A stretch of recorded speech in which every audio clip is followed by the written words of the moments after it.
Қазақстан жаңалықтары. Енді тұрғын үй кезегіне тіркелу үшін өтінімдер тек egov.kz арқылы қабылданады, деп хабарлайды Елорда инфо сайты. www.egov.kz порталы арқылы кезекке тұру үшін тек электрондық цифрлы қолтаңба қажет. Кірістер, адрестік тіркеу және барлық басқа деректерді база өзі көреді.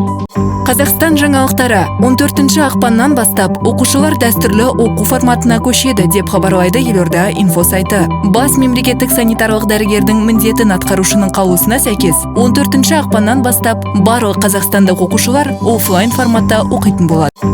Қазақстан жаңалықтары.